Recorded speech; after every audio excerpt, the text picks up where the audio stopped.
Hello दोस्तों, स्वागत है हमारे यूट्यूब चैनल पर। आज हम भारतीय संवैधानिक के विकास के ऐतिहासिक क्रम को देखेंगे। तो ऐतिहासिक क्रम को देखने से पहले हम सबसे पहले देखते हैं कि आखिर संवैधानिक विकास का क्रम जो भारत में क्यों शुरू करना पड़ा। सबसे पहले आपको मालूम होगा कि 1764 का जो युद्ध था, बक्सर का युद्ध, बक्सर के युद्ध में ईस्ट इंडिया कंपनी की जीत होती है और साथ में क्या होता कि अवध के नवाब हो गया, दिल्ली के सुल्तान हो गया, उसके बाद बंगाल के जो नवाब थे मीर कासिम, उनका पराजय होता है। इसी पराजय के बाद ऐसा माना जाता है कि अंग्रेज़ का नियंत्रण जो है वो बंगाल पर पूर्ण रूपेण से हो जाती है। तो इसी के तहत क्या होता कि 1765 ईस्वी में एक संधि होती है। तो संधि के दौरान क्या किया जाता है, रॉबर्ट क्लाइव के द्वारा दीवानी का अधिकार होता है कि किसी को अगर दीवानी का अधिकार किसी क्षेत्र का मिल जाता है तो राजस्व वसूलने का अधिकार मिल जाता है। तो राजस्व वसूलने का अधिकार कहाँ कहाँ से मिला? बंगाल, बिहार और उड़ीसा क्षेत्र से। ये तीनों क्षेत्र का दीवानी का अधिकार अंग्रेज़ों को मिल जाता है। अंग्रेज यानी ईस्ट इंडिया कंपनी, हम इसको EIC लिखेंगे, ईस्ट इंडिया कंपनी। तो ईस्ट इंडिया कंपनी को बंगाल, बिहार और उड़ीसा का दीवानी का अधिकार मिल जाता है। तो इसी अधिकार को उपयोग करते हुए जितना भी अधिकारी पदाधिकारी जितना भी नियुक्त था भारत में ईस्ट इंडिया कंपनी के, तो सभी पदाधिकारी ऐसा सोचने लगे कि यहाँ लूट मची हुई है और जो जितना चाहा उतना लूटना शुरू कर दिया। तो इसके लूट को देखते हुए इंग्लैंड के और जो नागरिक थे वो भी चाहते थे कि यहाँ व्यापार करें, और व्यापार को ध्यान में रखने के लिए वहाँ के जितने भी व्यापारिक संघ थे उन्होंने ईस्ट इंडिया कंपनी के प्रति ईर्ष्या पैदा हुआ। और ईस्ट इंडिया कंपनी उस समय घाटे में चल रही थी। घाटे में कारण यही था कि यहाँ पर ही भ्रष्टाचार बढ़ गया था। सभी जितना भी कर्मचारी थे इतना भ्रष्ट हो गए थे कि कंपनी को फ़ायदा नहीं हो रहा था, लेकिन सिर्फ जितना भी कर्मचारी था उसको फ़ायदा ज़रूर हो रहा था। तो इसी फ़ायदा को नियंत्रित करने के लिए और ईस्ट इंडिया कंपनी जो थे वो क्या किया कि घाटा के चलते बैंक ऑफ इंग्लैंड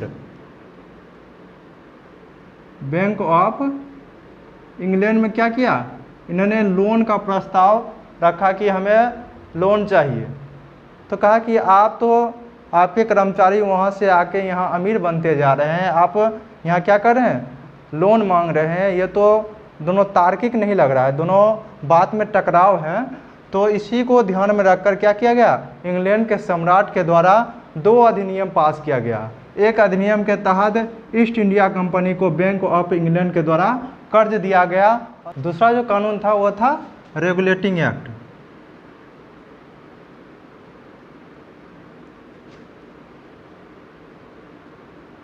दोनों 1773 ईस्वी में पास हुआ था, कर्ज लेने के लिए भी और दूसरा रेगुलेटिंग एक्ट भी, दोनों 1773 में पास किया गया था।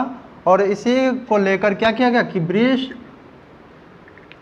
ब्रिटिश ईस्ट इंडिया कंपनी के ऊपर सम्राट का नियंत्रण जारी करने का प्रयास किया गया। और यह पहला प्रयास था जब क्या किया गया, इंग्लैंड के सरकार के द्वारा ईस्ट इंडिया कंपनी पर नियंत्रण स्थापित करने का प्रयास किया गया। तो सबसे पहले देखते हैं कि इसका प्रावधान क्या क्या था जिसके चलते क्या हुआ, इस पर नियंत्रित।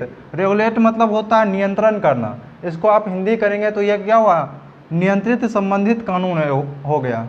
तो इस एक्ट को देखने से पहले हम कुछ शब्द जान लेते हैं।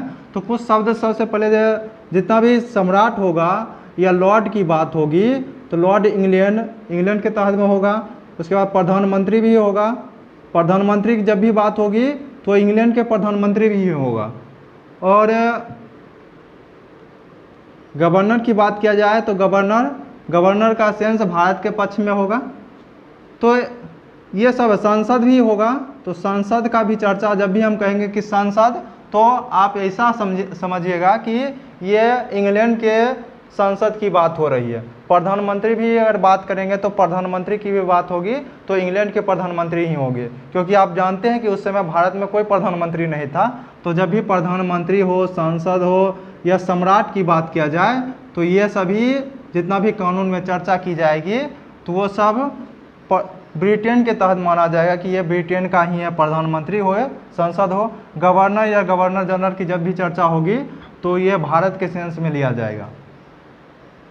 तो ईस्ट इंडिया कंपनी जब जिस समय निर्माण हुआ था तो उस समय ऐसा देखा गया था कि उस समय एक बोर्ड का गठन किया गया था जिसको निदेशक मंडल कहा जाता था। निदेशक मंडल, इसको बोर्ड ऑफ डायरेक्टर भी कहा जाता था। बोर्ड ऑफ डायरेक्टर के द्वारा तो इसको नियंत्रित किया ही जा रहा था, लेकिन इस कानून के तहत पहली बार नियंत्रण करने का प्रयास ईस्ट इंडिया कंपनी के ऊपर किया गया। तो सबसे पहले क्या किया गया प्रावधान देखते हैं कि जो उस समय गवर्नर थे, बंगाल के गवर्नर को, उसको क्या किया गया कि ब्रिटिश प्रांत में कौन कौन आएगा, आप इसको कलकत्ता प्रेसिडेंसी, उसके बाद हो गया बम्बई, उसके बाद हो गया मद्रास। तो ये तीनों का गवर्नर जनरल किसको बनाएगा, गवर्नर जनरल बारेन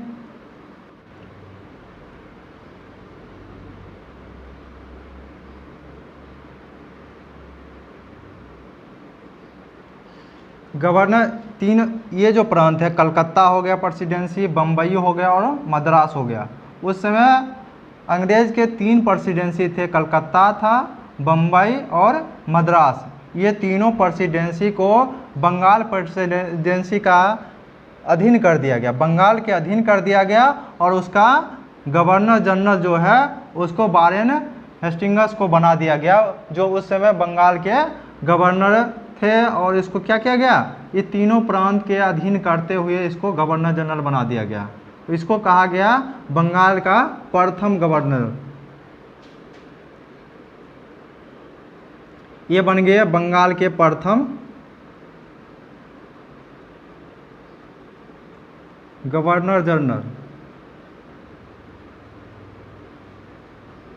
बंगाल का अर्थ ये नहीं हुआ, इसके अधीन क्या किया गया, कलकत्ता, बम्बई और मद्रास, ये तीनों प्रेसिडेंसी को बंगाल के अधीन करके, और उसका गवर्नर जनरल किसको बनाया गया, वारेन हेस्टिंग्स को।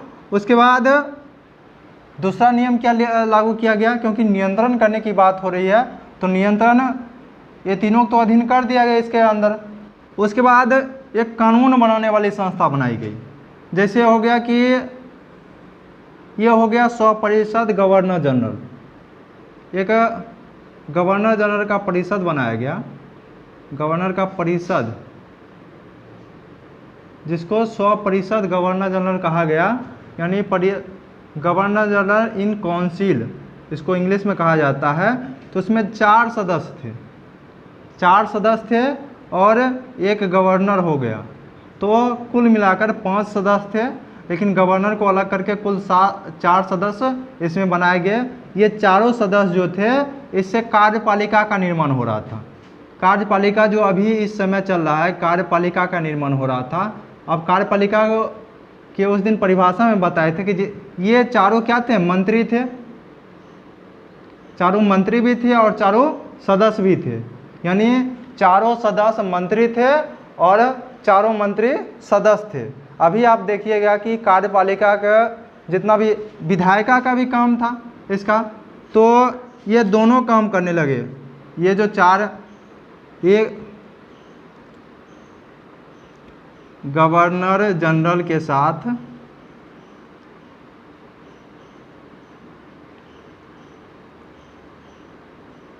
साथ 4 अन्य सदस्य को परिषद में शामिल किया गया।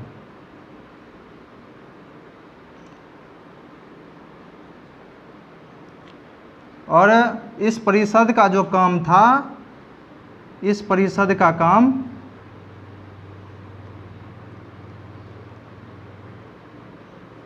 ईस्ट इंडिया कंपनी के लिए, ईस्ट इंडिया के लिए कंपनी के लिए नियम बनाना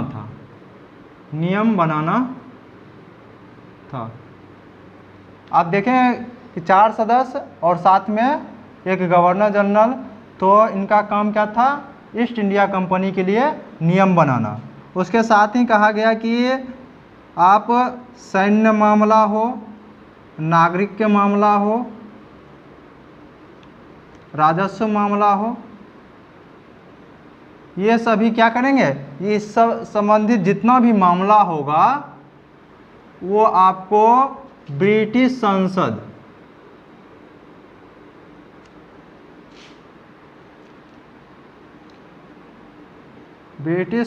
को रिपोर्ट करना पड़ेगा कि इससे संबंधित जितना भी मामला होगा उसको आप क्या कीजिएगा, ब्रिटिश संसद के अधीन रहते हुए और इस संबंधित जितना भी मामला होगा आप उसको जाके रिपोर्ट कीजिएगा, ये सब मामला है, तो रिपोर्ट करना था।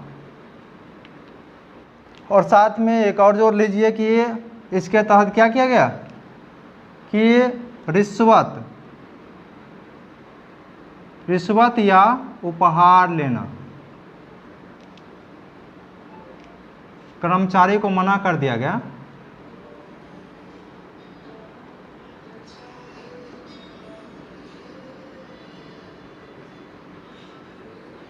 मना कर दिया।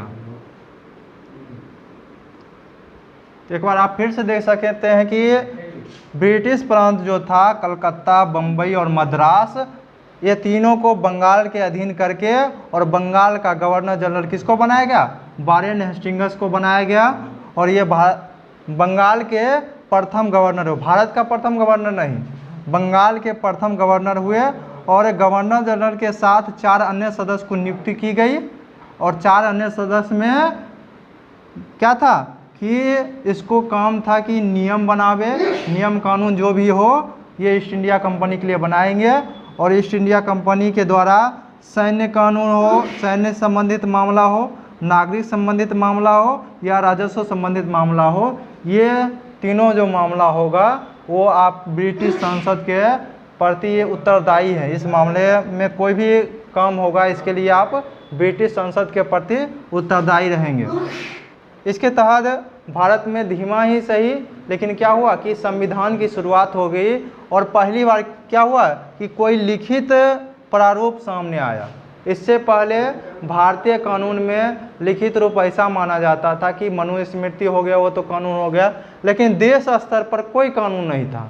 देश स्तर पर पहली बार क्या हुआ, इसके जरिए क्या हुआ कि कानून हमारे सामने आया। और इसका प्रारूप धीरे धीरे आप बढ़ते हुए देखेंगे, क्योंकि इसी प्रारूप में धीरे धीरे क्या होता है, कार्यपालिका और विधायिका का निर्माण होता है। दोनों काम यही कर रहा था, विधायिका और कार्यपालिका का काम गवर्नर जनरल परिषद का था।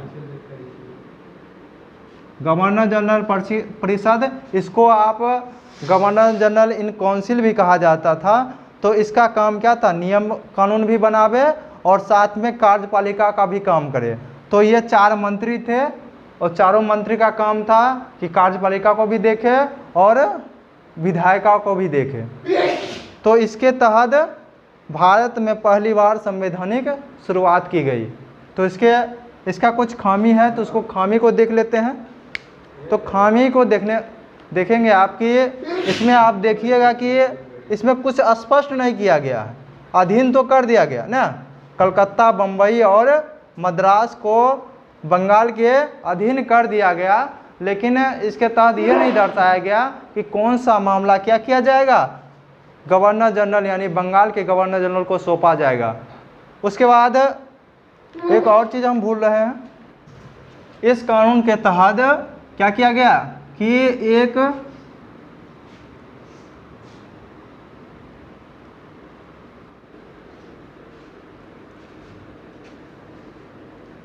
एक उच्चतम न्यायालय की स्थापना की गई। ये जो उच्चतम न्यायालय था ये आज के उच्चतम न्यायालय नहीं है। ये उच्चतम न्यायालय के अंतर्गत सिर्फ कलकत्ता प्रेसिडेंसी जो था यानी बंगाल के अधीन जितना भी क्षेत्र था उसको ही इसके अधीन क्षेत्र लाया गया।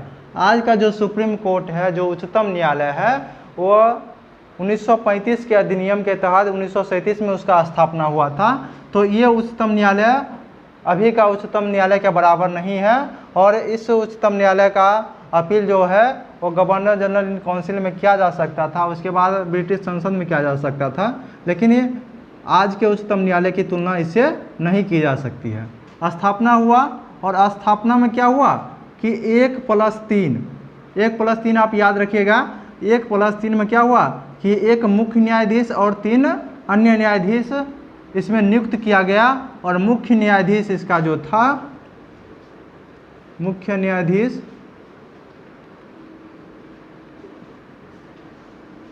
एलिजाह इम्पे था। इस कानून के तहत उच्चतम न्यायालय का जो भी स्थापना किया गया था उसका मुख्य न्यायाधीश एलिजाह इम्पे था। और पहली बार भी क्या हुआ कि आप कार्यपालिका देख रहे हैं, आप विधायिका देखिएगा, और ये इसके साथ ही न्यायपालिका का भी शुरुआत होता है। तो इसलिए इस एक्ट को महत्वपूर्ण माना जाता है और इसकी शुरुआत मानी जाती है। इसी के साथ कार्यपालिका का शुरुआत हो रहा है, विधायिका का भी शुरुआत हो रहा है, और न्यायपालिका का भी शुरुआत हो रहा है।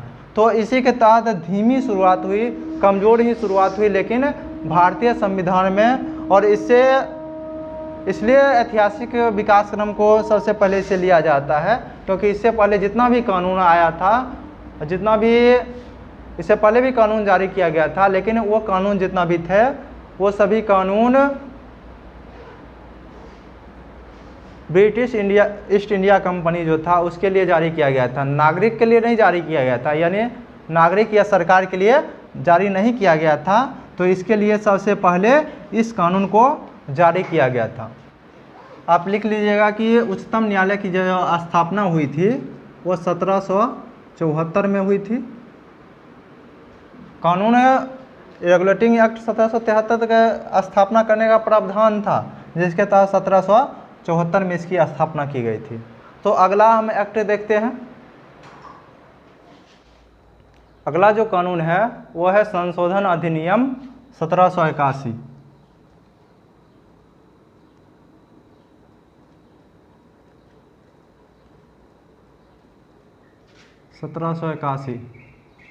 ये कानून नाम के लिए ही जानी जाती है। नाम के लिए इसलिए जानी जाती हैं क्योंकि इसका 3-4 नाम है। संशोधन कानून हो गया, इसको एक्ट ऑफ सेटलमेंट भी कह सकते हैं, एक्ट ऑफ सेटलमेंट भी कहा जा सकता है। उसके बाद इसको बंदोबस्त कानून भी कहा जाता है, बंदोबस्त कानून भी कहा जाता है, और इसको अमेंडिंग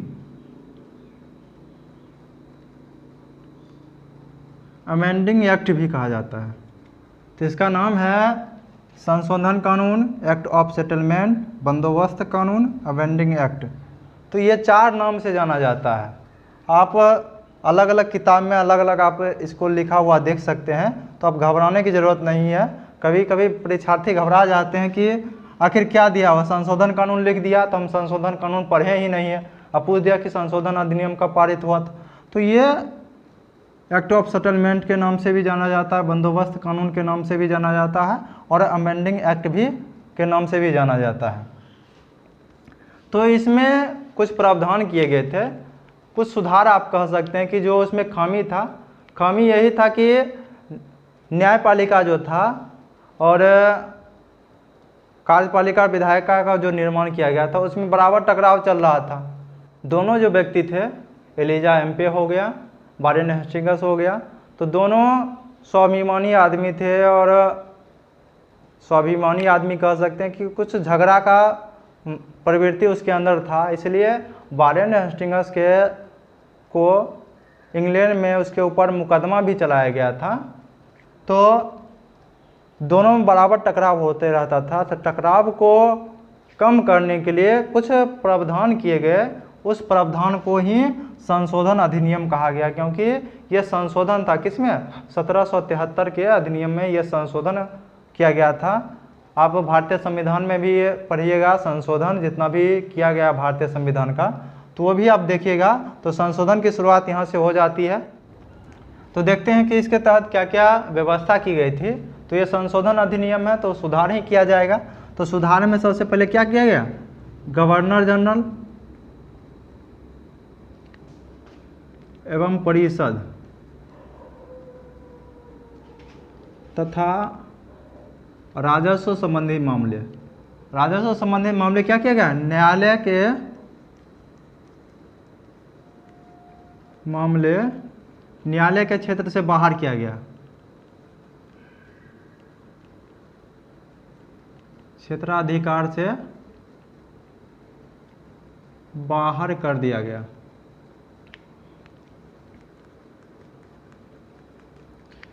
गवर्नर जनरल, परिषद यानी परिषद के अंतर्गत जितना भी कर्मचारी थे सबको क्या किया गया, न्यायालय के क्षेत्राधिकार से बाहर कर दिया गया। आप कर्मचारी भी लिख लीजिएगा। तो ये सबको क्या किया गया, आप कहा गया न्यायालय को कि यहाँ के जितना भी कर्मचारी होंगे, गवर्नर जनरल हैं, उसके परिषद का व्यक्ति है, उसके ऊपर आप मुकदमा नहीं चला सकते हैं, क्योंकि ये शासन करने के लिए आया था और इसी के ऊपर मुकदमा चल जाएगा और उसी के व्यक्ति उसके ऊपर मुकदमा करेगा, तो ऐसा संभव नहीं था। तो इसलिए अपने व्यक्ति पर मुकदमा नहीं करना है, इसके लिए इस संशोधन किया गया, क्योंकि लीजा एम्पायर मुकदमा इसके ऊपर भी चला सकते थे। कुछ और संशोधन हुआ था, वह 1784 में होगा, लेकिन तब तक देखते हैं क्या क्या संशोधन इसमें हुआ था। तो इसमें क्या है कि न्याय के दौरान भारतीय कानून को भी देखना है। न्याय के दौरान भारतीय कानून को भी ध्यान में रखना है।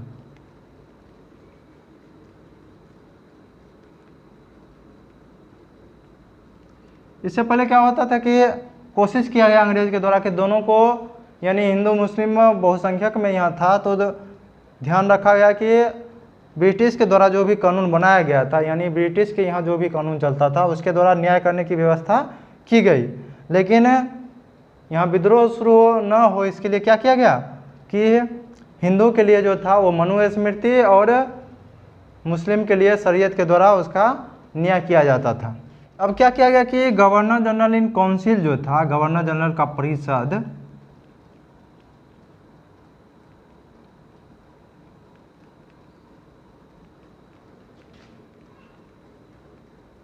परिषद का मुख्य कार्य जो हो गया वो क्या कहा गया कि आप न्यायालय के लिए भी नियम कानून बनाइए।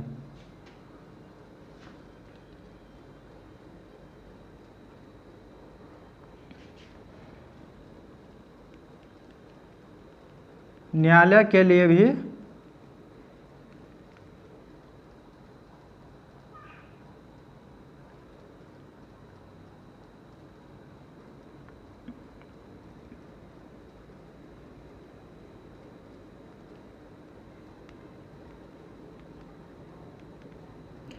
गवर्नर जनरल का काम परिषद का तो नियम बनाना था ही, साथ में आप न्यायालय के लिए भी नियम बनाए। यह प्रावधान किया गया कि आप न्यायालय के लिए भी नियम बना सकते हैं। यानी आप ये ऐसा कह सकते हैं कि गवर्नर जनरल को न्यायालय से ऊपर कर दिया। गवर्नर जनरल के बाद कह सकते हैं, गवर्नर जनरल के बाद न्यायालय आ गया, उच्चतम न्यायालय। अभी आप जो कहते हैं भारत में सर्वोच्च न्यायालय सबसे सर्वोच्च है, उच्चतम है, तो उच्चतम न्यायालय जो है उस समय गवर्नर जनरल से नीचे आ गया और गवर्नर जनरल का काम था कि उच्चतम न्यायालय के लिए कानून बनावे। परिषद के लिए कानून तो साथ में बना ही रहा था, साथ में क्या करे, उच्चतम न्यायालय के लिए भी कानून बनाए। एक बात और कहा गया कि प्रांतीय न्यायालय का जो भी गठन हुआ था, प्रांतीय न्यायालय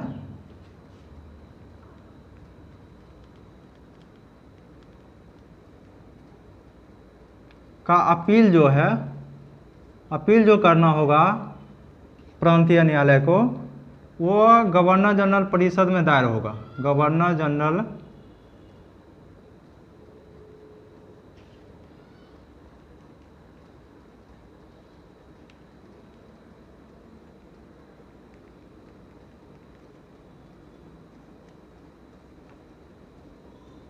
कहा गया कि गवर्नर जनरल इन काउंसिल में आप जाके प्रांतीय न्यायालय का जितना भी अपील होगा, आप सुप्रीम कोर्ट को नहीं, गवर्नर जनरल परिषद को आप वहाँ जाके न्यायालय के जितना भी प्रांतीय न्यायालय के जितना भी मुकदमा हो जिसको अपील करना है प्रांतीय न्यायालय से, जैसे अभी आप कह सकते हैं कि जिला न्यायालय में जो भी अपील जिला न्यायालय के विरुद्ध अगर अपील करना है, जिला न्यायालय जो भी फैसला सुनाए उससे हम सहमत नहीं हैं, तो आप अपील हाई कोर्ट में कर सकते हैं। वहाँ से आप संतुष्ट नहीं हैं तो उसके बाद सुप्रीम कोर्ट जा सकते हैं। लेकिन सुप्रीम कोर्ट के बाद अगर फांसी की सज़ा हुआ तो आप राष्ट्रपति के पास जा सकते हैं, लेकिन उससे पहले सुप्रीम कोर्ट के अलावा आप उसके ऊपर कहीं व्यवस्था नहीं की गई है। तो प्रांतीय न्यायालय का जितना भी अपील था वो गवर्नर जनरल इन काउंसिल में दायर करना था। तो ये थोड़ा सा सुधार हुआ था, कुछ और सुधार अगले एक्ट में किया जाएगा, तो हम देखते हैं अगले एक्ट को। तो संशोधन तो किया गया, लेकिन संशोधन के दौरान भी दिक्कत हो रही थी। दिक्कत यही हो रही थी कि वारेन हेस्टिंग्स जो गवर्नर जनरल थे तो उनको ऐसा प्रॉब्लम हो रहा था कि निर्णायक मत देने का अधिकार तो गवर्नर जनरल के पास था, लेकिन 4-1 का जो प्रावधान था, तो 4-1 के प्रावधान के कारण जब 3 व्यक्ति क्या होता था एक तरफ हो जाता था, तो क्या होता था गवर्नर जनरल को उस विधि के प्रति अपना मत प्रकट करने का आशा ही नहीं, क्योंकि 3-2 का जैसे ही मत होगा कि जो 3 व्यक्ति एक ही साथ अलग हो गया तो क्या होगा कि उस नियम उस व्यक्ति के पक्ष में बन जाएगा। तो इस समय क्या हो रहा था, गवर्नर जनरल का हमेशा हार हो जाती थी, क्योंकि 3 व्यक्ति जो था वो हमेशा एक पक्ष में हो जाता था। तो इसको सुधार करने के लिए वहाँ दायर किया गया कि इसको भी सुधार किया जाए, क्योंकि इसको सुधार नहीं किया जाएगा तो गवर्नर जनरल का बात रहेगा ही नहीं, क्योंकि 3 व्यक्ति एक तरफ हो गया तो बेचारा निर्णायक मत लेकर भी क्या करेगा। तो सबसे पहले देखते हैं कि पिट्स इंडिया एक्ट।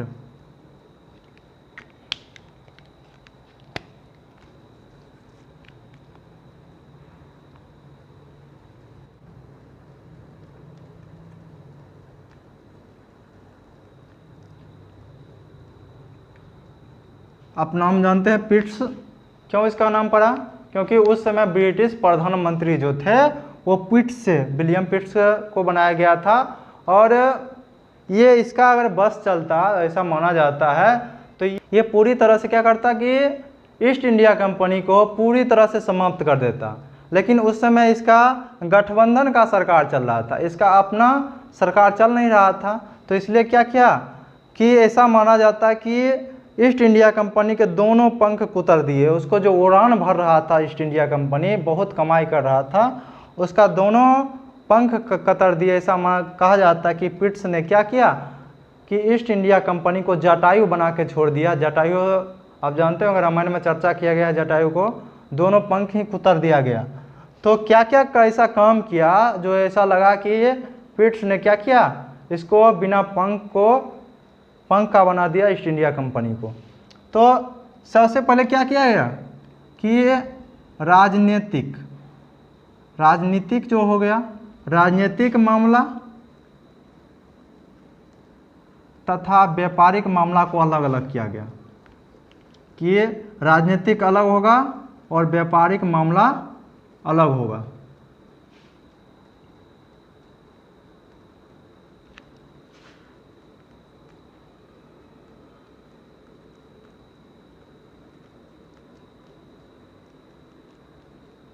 एक तो ये प्रावधान हो गया कि राजनीतिक मामला अलग, व्यापारिक मामला अलग हो गया। तो राजनीतिक मामला को, व्यापारिक मामला तो ईस्ट इंडिया कंपनी देखेगा, लेकिन राजनीतिक मामला को देखने के लिए एक परिषद का गठन किया गया जिसको बोर्ड ऑफ कंट्रोल कहा गया। बोर्ड ऑफ कंट्रोल, इसको आप हिंदी में कह सकते हैं नियंत्रक मंडल। इससे पहले निदेशक मंडल था, उसको कहा जाता था board of director. Board of director ये निदेशक मंडल था, और निदेशक मंडल जो था ये ईस्ट इंडिया कंपनी का होता था।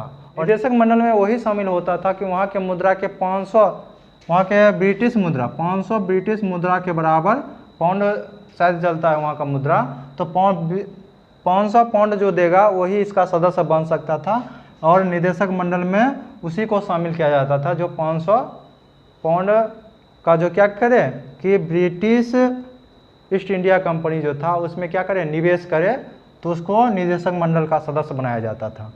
तो निदेशक मंडल अलग था। निदेशक मंडल किसी भी व्यापारिक संगठन को नियंत्रित करने के लिए बनाया जाता है, लेकिन नियंत्रक मंडल जो था ये सम्राट के द्वारा बनाया गया था, आप कह सकते हैं क्राउन के द्वारा बनाया गया था। तो इसमें 6 सदस्य होना था। 6 सदस्य में सभी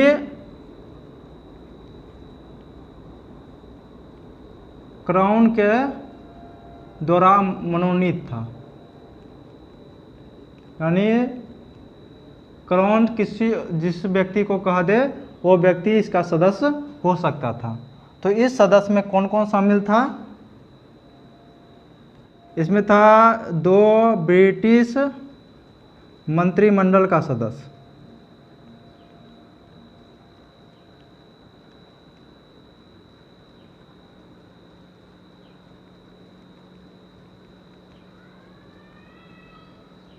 दो ब्रिटिश मंत्रिमंडल का सदस्य हो गया, 4 हो गया प्रीवी काउंसिल का सदस्य, कुल 6 पुर गए। 2 ब्रिटिश मंत्रिमंडल के सदस्य थे और 4 प्रीवी काउंसिल के सदस्य थे। तो 6 सदस्य में मनोनयन किया जाता था। और इसका जो अध्यक्ष था, अध्यक्ष आप लिख सकते हैं कि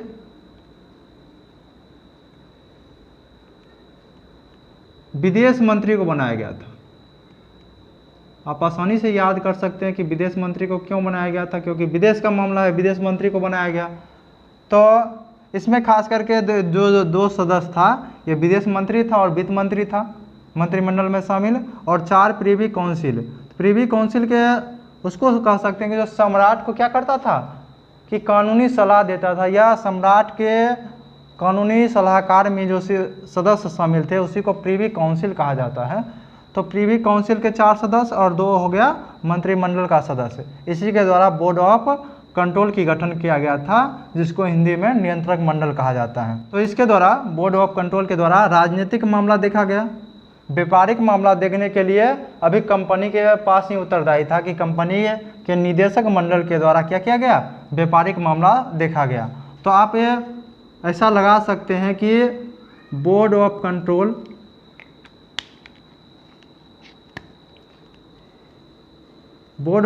जो था, बोर्ड ऑफ कंट्रोल के नीचे बोर्ड ऑफ डायरेक्टर था, बोर्ड ऑफ डायरेक्टर के नीचे गवर्नर जनरल,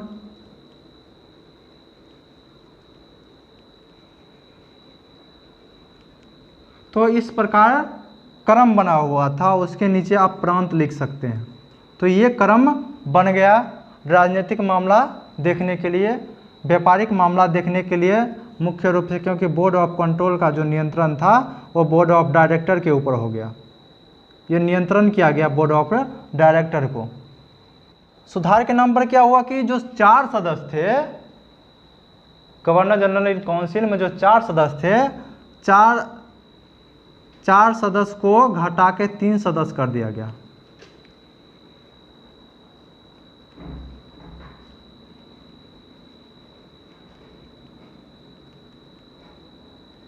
अब हो गया, आप कह सकते हैं इसको 1+3 हो गया, यानी गवर्नर जनरल के साथ 3 अन्य मंत्री हो गया। तो 4 सदस्य थे, अब तो नहीं होगा। अब 2 व्यक्ति अगर एक तरफ हो भी जाएगा तो 2-2 के बराबर मत हो जाएगा, और निर्णायक मत जो था वो गवर्नर जनरल के पास था। तो आसानी से क्या होगा कि गवर्नर मत बराबरी की स्थिति में, अभी भी आप देखिएगा राज्यसभा हो या लोकसभा हो, उसका जो अध्यक्ष होता है मत बराबरी की स्थिति में उसका मत दिया जाता है उसके अंतर्गत। तो मत बराबर की स्थिति में अभी भी अध्यक्ष देता है, और उस समय भी गवर्नर जनरल के पास यह प्रावधान था कि मत बराबरी अगर हो जाए तो उस समय आप क्या कर सकते हैं कि किसी के पक्ष में मत दे सकते हैं। तो इसके तहत क्या हुआ कि थोड़ा सा पावर गवर्नर जनरल को बढ़ा दिया गया। एक और प्रावधान किया गया,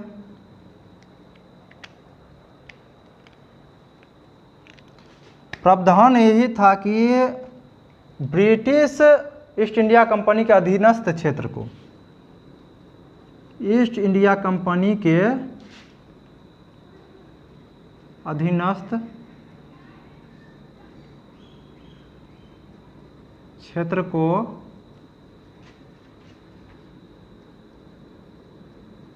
ब्रिटिश अधीनस्थ क्षेत्र घोषित किया गया।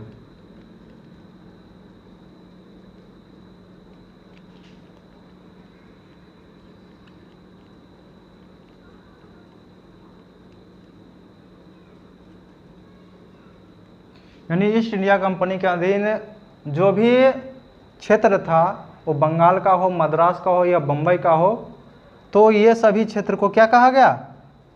ब्रिटिश अधीनस्थ क्षेत्र कहा गया। तो इसके अंतर्गत भी कुछ सुधार हुआ, जैसे आप 4 सदस्य को घटाकर 3 सदस्य कर दिया गया।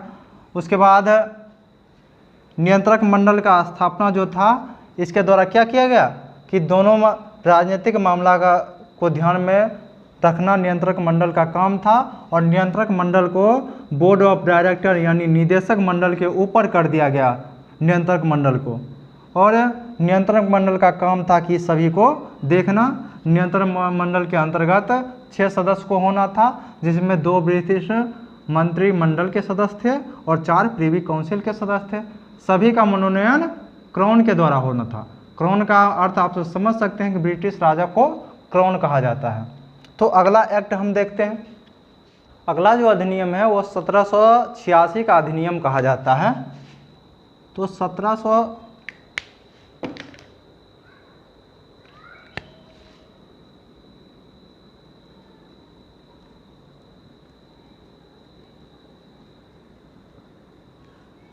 1786 का जो अधिनियम था, इसका प्रावधान सिर्फ किया गया था कॉर्नवालिस के लिए। और कॉर्नवालिस कौन था? कॉर्नवालिस एक सैन्य कमांडर था, और इसमें आप देखेंगे कि विश्व इतिहास की बात किया जाए तो इस समय अमेरिका आज़ाद हो गया था, और अमेरिका के आज़ाद होने के साथ ही ऐसा माना जाने लगा कि आपके पास एक ही क्षेत्र है, वो है भारत। कुछ दक्षिण अफ्रीका का पार्ट था। तो मूल रूप से जो बड़ा क्षेत्र था वो भारत ही था, और भारत पे पूर्ण रूपेण कंट्रोल था। तो तभी आप समृद्ध बन सकते हैं जब क्या किया जाए, भारत पर पूर्ण नियंत्रण स्थापित किया जाए। तो पूर्ण नियंत्रण कैसे स्थापित किया जाएगा? तो इसके लिए कॉर्नवालिस को बुलाया गया। और कॉर्नवालिस को इसलिए बुलाया गया क्योंकि उन्होंने देखा कि अमेरिका के नागरिक क्यों नाराज थे, और अमेरिका में ब्रिटिश के हार का कारण क्या था। तो इसका जानकार लॉर्ड कॉर्नवालिस थे, इसलिए इनको विशेष रूप से भारत आमंत्रित किया गया कि आप जाके भारत में क्या करें, गवर्नर जनरल का पद धारण करें। लेकिन ये कहा कि हम भारत तभी जाएंगे जब हमें कुछ हमारे मन के अनुसार मिले, जो हम चाहते हैं कि वहाँ ये पद हमें मिलना चाहिए, नहीं तो हम वहाँ नहीं जाएंगे। तो आप इस समय एक बात और देखेंगे कि इस समय क्या हुआ था कि मैसूर के साथ भी युद्ध कर लिया था। उसके बाद मैसूर का युद्ध ख़त्म हो गया था 1784 में। पहला अंग्ल मराठा युद्ध भी हो गया था। आप जब हम आधुनिक भारत शुरू करेंगे तब ये बताएंगे कि इसका कारण क्या था। तो इस समय भी कंपनी घाटे की स्थिति में थी, और इसलिए लॉर्ड कॉर्नवालिस को विशेष रूप से मिन्नती करके भारत बुलाया गया। तो भारत बुलाने के साथ ही ये जो प्रावधान मांगे थे, सबसे पहला प्रावधान मांगे थे कि परिषद का जो भी मत होगा उसको ना मानने का अधिकार।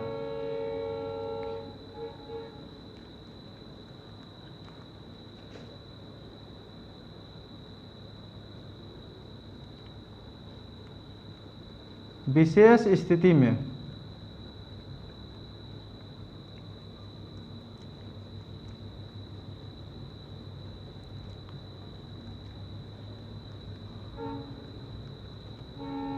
इसी को आप वीटो शक्ति कह सकते हैं। यहाँ आप देख सकते हैं कि वीटो शक्ति का शुरुआत हो चुका है। और आप हम जब राष्ट्रपति चैप्टर पढ़ाएंगे तो बताएंगे कि वीटो शक्ति का उपयोग राष्ट्रपति कैसे करता है और क्या क्या कौन कौन सा वीटो होता है, पॉकेट वीटो होता है, स्थगन वीटो होता है, तो ये सब राष्ट्रपति चैप्टर में देखेंगे। तो वीटो शक्ति का शुरुआत जो है यहाँ देखने को मिलता है। उसके साथ ही कहा गया है कि कमांडर इन चीफ या सेनापति का पद भी ये मांग लिए कि सेनापति या कमांडर इन चीफ कह सकते हैं।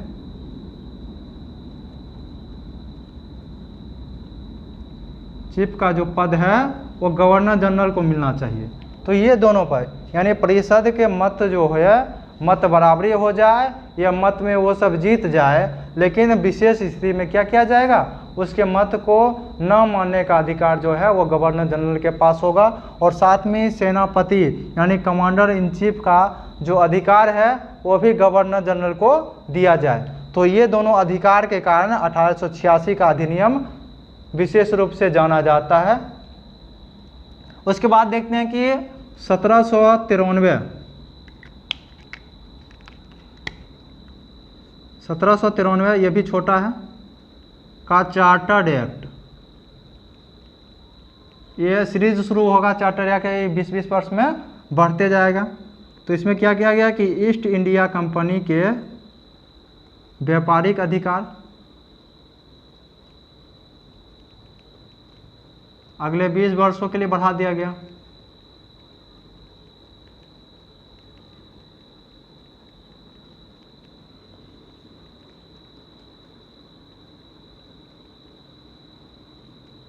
चार्टर का अर्थ यही होता है कुछ अधिकार देना या कुछ अधिकार लेना। तो इसी के रूप में क्या होता है, इंग्लैंड के द्वारा चार्टर एक्ट जारी किया जाता है। अब सीरीज चलेगा चार्टर एक्ट 1813, 33, 53। उसके बाद और क्या किया गया कि 1886 का जो अधिनियम था 1786 के अधिनियम का प्रावधान जो था, प्रावधान सभी गवर्नर के लिए लागू।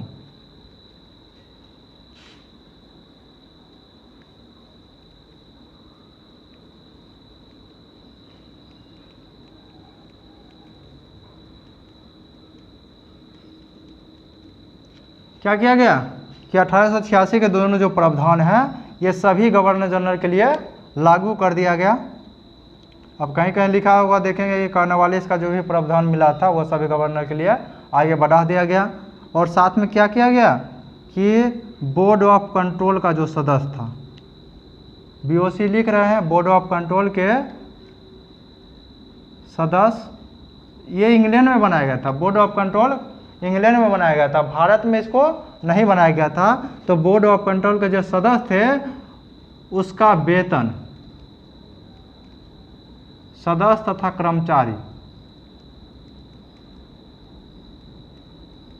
कर्मचारी का वेतन जो है वो भारतीय राजस्व से दिया जाएगा।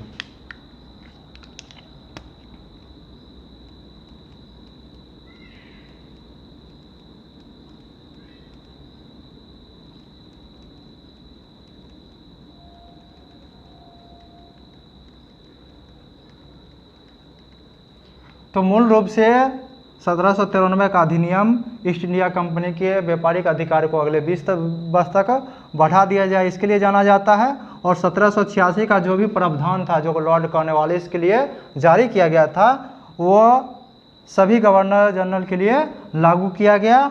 और बोर्ड ऑफ कंट्रोल यानी नियंत्रक मंडल के जो भी सदस्य थे, कर्मचारी थे, उसका वेतन भारतीय राजस्व से दिया जाएगा। तो इसके साथ हम देखते हैं अगला अधिनियम 1813 का अधिनियम।